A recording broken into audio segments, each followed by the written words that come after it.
Hello and welcome guys to a little bit of Dead Island gameplay. My name is the Sneezing Monkey and today I'm bringing you a few impressions. I show you a bit of co-op gameplay that I played with my friends, and I just want to talk about the game a little bit because I think it missed out on a lot of positive press that it should have got, basically, because everyone just hated on it and people said it's shit and it didn't live up to the trailer and stuff like this, which by the way was completely amazing. I don't know if you've seen it. I'm gonna put a link somewhere on the screen right now.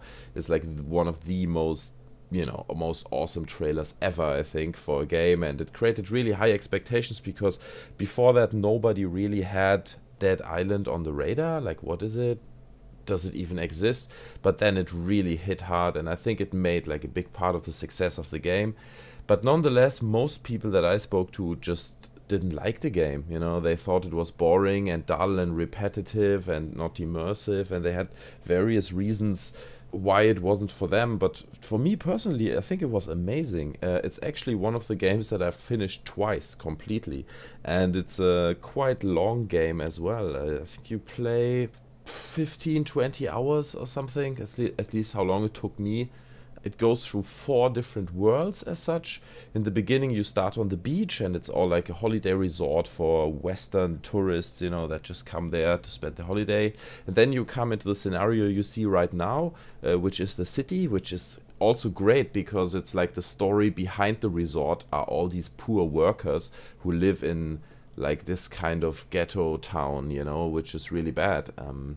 But that's needed to keep the resort alive. So it tells kind of a nice backstory about tourism as well. It's quite clever. And then later on you go deeper into the jungle. And I don't want to give too much detail away, but you're going through 4 different stages, and it takes quite a while to finish the game.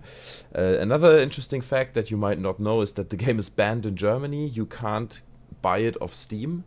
It's probably just due to the quite brutal visuals that the game has. It is a brutal game, I don't want to doubt that, but I think other games are much more questionable when it comes to torture and stuff like that.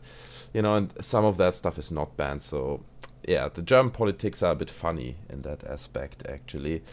So, first time I finished the game, I played it in single player, and that was really great because it's a quite intimate experience. You are on your own, you go through sewage tunnels and even these completely empty, derelict holiday resorts that have just been evicted from all the people inside and everyone has become zombies. You have such great moments there that just tell such an amazing zombie story. Like, let me give you an example. Quite in the beginning, you just wander around, you're on this beach, it's all over the place.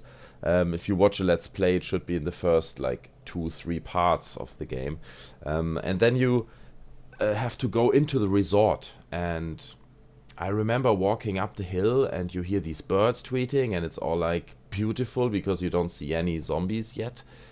And then suddenly the birds stopped tweeting and then you keep going. And then you just hear this really intense scream that could come from a giant bear or something. And you go around the corner and you see this massive zombie guy that's larger than 2 meters, that's standing next to a pool that's full of blood, and he's just looking at you and you look at him, and it's like, it was a really intense moment. And at the same time, all this is happening in this really beautiful holiday resort. The contrast between these two things just worked so well and immediately drew me into the game. It was really cool. So these moments stick with me and they tell a great narrative.